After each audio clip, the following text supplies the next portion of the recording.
Саламатсыңарбы? Менин атым Бекалбай. Силер менен чогуу математика сабагы боюнча олимпиадаларга даярданабыз. Бүгүнкү биринчи тема математикалык индукция. Математикалык индукцияны колдонуп, суроолорду 3 шарт менен чыгарса болот.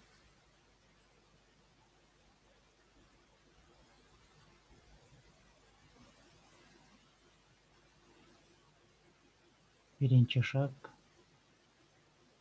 n барабар 1 үчүн текшеребиз. Эгерде n барабар 1 үчүн туура болсо, экинчи шартка өтөбүз. N барабар k үчүн туура деп алабыз. Андан кийин үчүнчү n барабар k плюс 1 үчүн туура болот экенин далилдейбиз. Бир менен экинчи шартты колдонуп, үчүнчү шарт туура экенин далилдейбиз. Биринчи суроого өтсөк, бул жакта 1-ден 2n минус 1ге чейин сумма n'дин квадратына барабар экенин далилдегиле дейт, так сандардын суммасы. Биринчи шарт индукция боюнча, биринчи шарт n барабар 1 үчүн текшеребиз. Бул жерде n ордуна 1ди койсок, 2 көбөйтүү 1 минус 1. Бул барабар бул жерге 1ди койсок, 1дин квадратынан 1 чыгат. Ошол үчүн n барабар 1 үчүн туура экенин далилдедик. Экинчи шарт n барабар k үчүн туура деп алабыз. 1 плюс 3. Бул жерге n ордуна k'ны коебуз. 2k минус 1 барабар k'нын квадраты. Буну туура деп алсак, эми ушул экөөнү колдонуп туруп үчүнчү шартты далилдейбиз. Үчүнчү шартта n барабар k плюс 1 болот. 1 плюс 3 плюс 2k минус 1. Бул жерде n ордуна k плюс 1ди койсок, 2 көбөйтүү кашанын ичинде k плюс 1 минус 1 болот. Бул барабар k плюс 1дин квадраты экенин далилдешибиз керек. Экинчи шартты карасак, бул жерде 2k минус 1ге чейинки сандардын суммасы эмнеге барабар? K'нын квадратына, ордуна k'нын квадратын койсок, бул жерде муну алып келип жазабыз бул жакка. Плюс кашанын ичинде 2 көбөйтүү k плюс 1 минус 1.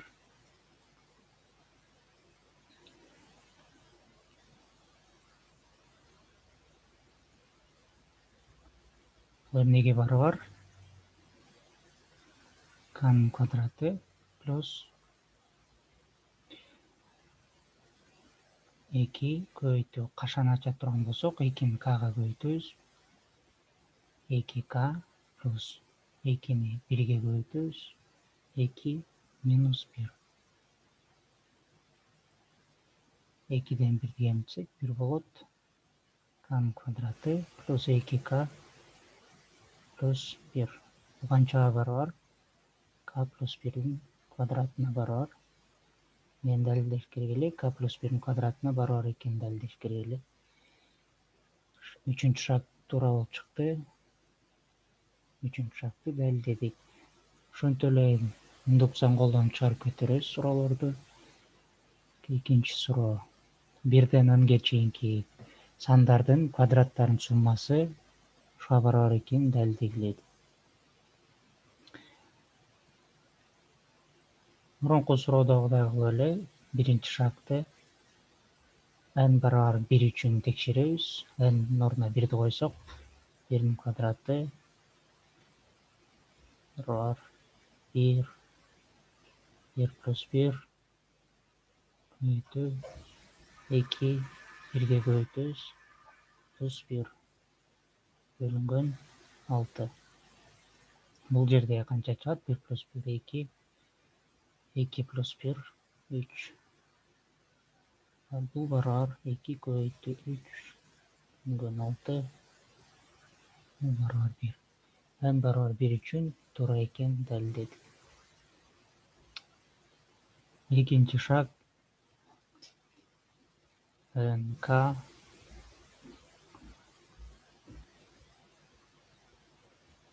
плюс бул жерге n ордуна k'ны коебуз. K квадраты барабар n ордуна k'ны коебуз. Бул жерлерге да k плюс 1 көбөйтүү 2k плюс 1 бөлүнгөн 6. K үчүн туура деп алабыз. Эми ушуну колдонуп туруп, үчүнчү шагты далилдейбиз.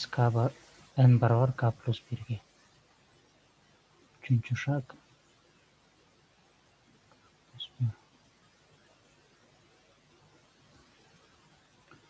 плюс k квадраты плюс бул жерде n ордуна k плюс 1 коебуз. Барабар жерге n ордуна k плюс 1 k плюс 1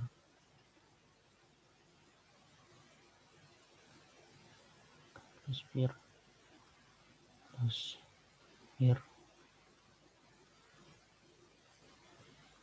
көбөйтүлгөн k плюс 1 плюс 1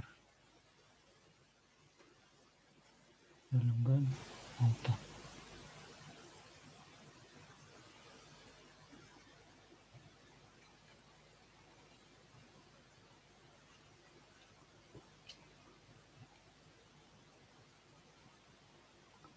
Бөлүнгөн 6 дейбиз.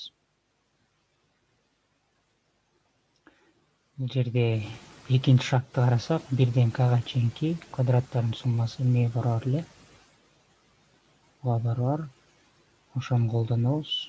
Мунун ордуна койсок, k көбөйтүү k плюс 1 көбөйтүү 2k плюс 1 бөлүнгөн 6 плюс k плюс 1дин квадраты.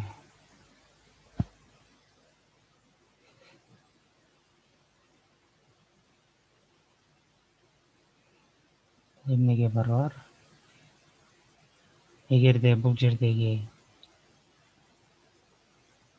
k плюс 1лерди кашанын сыртына алып чыксак, кандай болот? K плюс 1 көбөйтүлгөн, бул жерде k калат, көбөйтүү 2k плюс 1 бөлүнгөн 6 плюс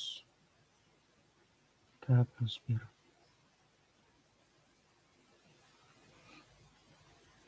Бул барабар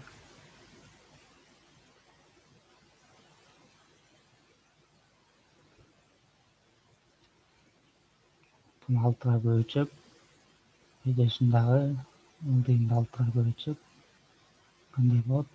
K плюс 1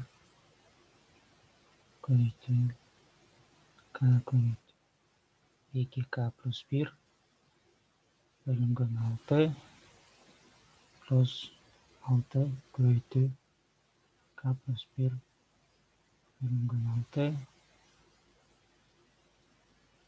Бул барабар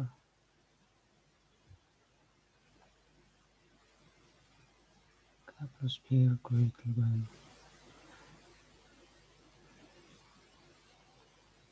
6. Бул жерде кашаларды ача турган болсок, k'ны 2k'га көбөйтөбүз, андан кийин 1ге көбөйтөбүз. Бул жерде 6k плюс 6 болот. 2k'нын квадраты плюс k плюс 6k плюс 6. Эмнеге барабар? K плюс 1 көбөйтүлгөн k менен 6k'ны кошсок, 7k 2k плюс 7k плюс 6 бөлүнгөн 6. Бул барабар k плюс 1 көбөйтүлгөн Бул жерде эгерде 2k плюс 7k'ны кандай кылып жазуулсак болот? Бул 2 көбөйтүү 3, бул 2 көбөйтүү 1 мындай кылып жазуулсак болот. Анда бул кандай болуп калат? 2k плюс 3 көбөйтүлгөн k плюс 2 болуп калат.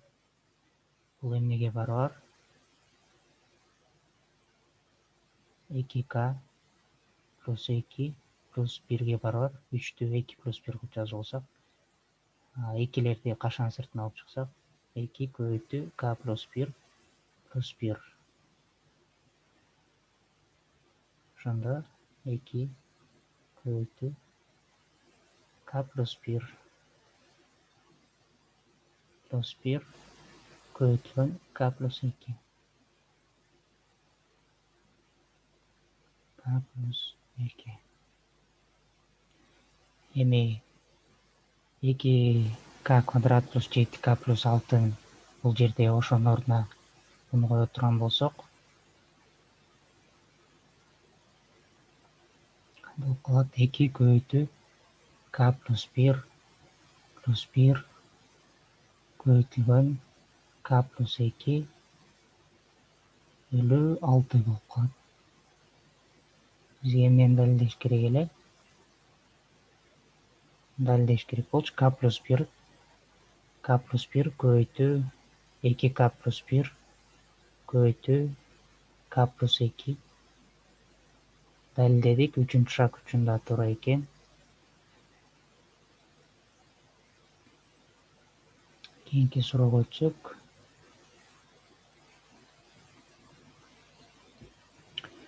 Бул жерде 1-ден n-ге чейинки сандардын кубунун суммасы бар экенин далилдегиле дейт. Индукция боюнча эмне кылабыз? Биринчи шаг n барабар 1 үчүн текшеребиз. N ордуна 1-ди койсок, 1-дин кубу барабар n ордуна 1-ди коебуз, 1-дин квадраты 1 барабар 1.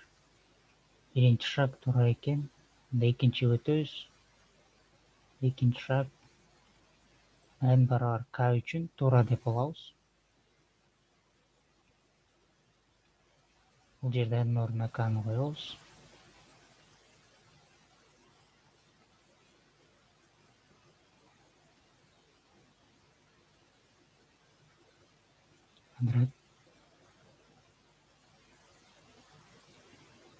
Эми үчүнчү шаг n барабар k плюс 1 үчүн туура экенин далилдейбиз. Биринчи эки шагты колдонуп.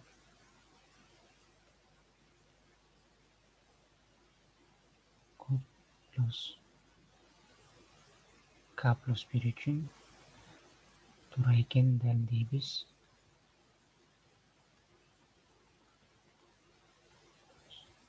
K плюс 1 квадраты. Ушуну далилдешибиз керек.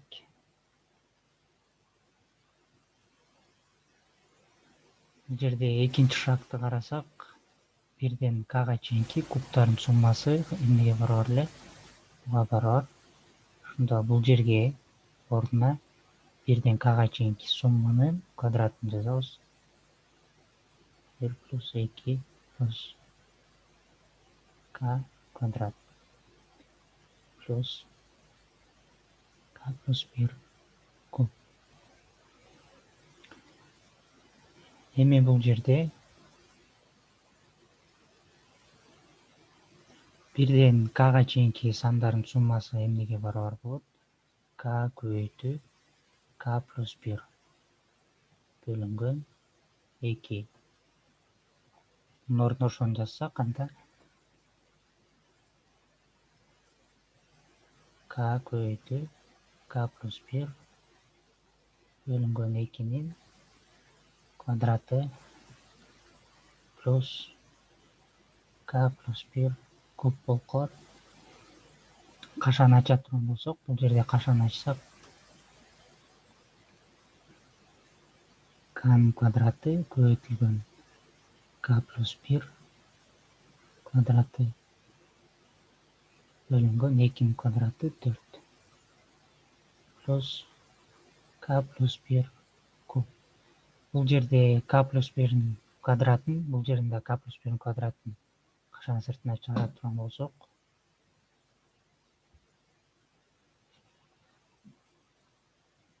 k плюс 1 квадрат көбөйтүү кашанын ичинде k'нын квадраты бөлүнгөн 4 плюс k плюс 1 калат.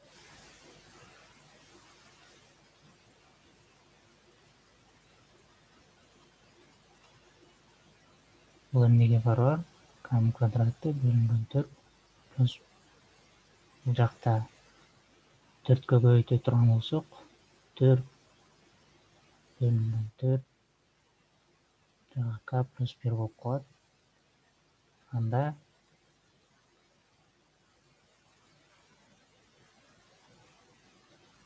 жагы k плюс 1 квадрат көбөйтүү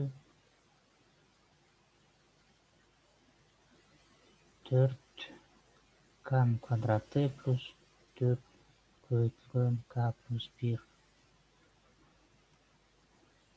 Бул жерде кашаны ача турган болсок, 4k плюс 4 болуп калат. k плюс 1 квадрат көбөйтүү k'нын квадраты плюс 4k плюс 4 бөлүнгөн 4.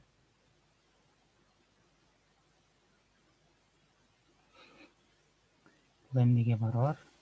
Бул k плюс 1 квадрат көбөйтүү 4тү 2'nin квадраты деп жазып алсак болот. Анда эмне болуп калат? Бул k плюс 2'nin квадраты болуп калат. Бөлүнгөн 4. 4 болсо 2'nin квадраты плюс 1 квадрат көбөйтүү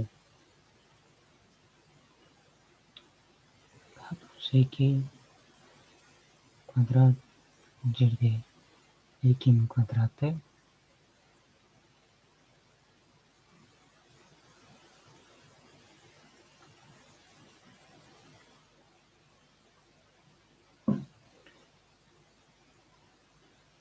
эгерде квадраттар кашанын сыртына алып чыга турган болсок,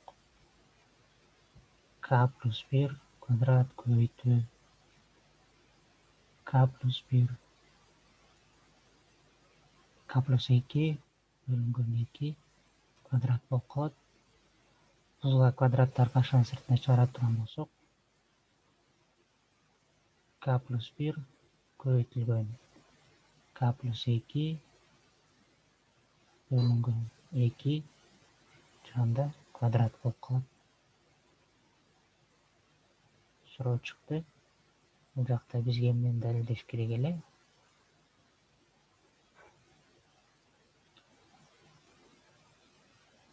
Бул жакта k плюс 1ге чейинки сандардын суммасы квадратын далилдеш керек болчу.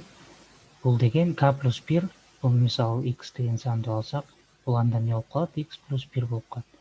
x көбөйтүлгөн x плюс 1 бөлүнгөн 2 эмнеге барабар? Бул x-ка чейинки сандардын суммасына барабар. Анда анын ордуна сумманы жаза турган болсок, 1 плюс 2 плюс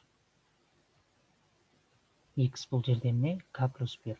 Ошого k плюс 1ге чейинки сандардын суммасы, анан бул квадрат.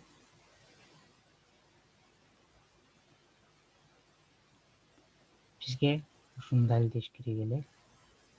Далилдедик.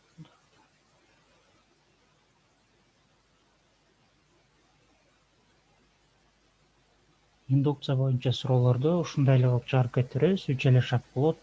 n барабар 1 үчүн текшеребиз. Эгерде туура болсо экинчи шагга өтөбүз. n барабар k үчүн туура деп алабыз. Андан кийин үчүнчү шаг n барабар k плюс 1 үчүн туура болот экенин далилдейбиз. Биринчи эки шагты колдонуп. Бүгүнкү сабак аяктады. Эгерде түшүнбөгөн жерлериңер болсо, комментарийге жазсаңар болот. Кайра түшүндүргөнгө аракет кылабыз. Кийинки сабакта улантабыз.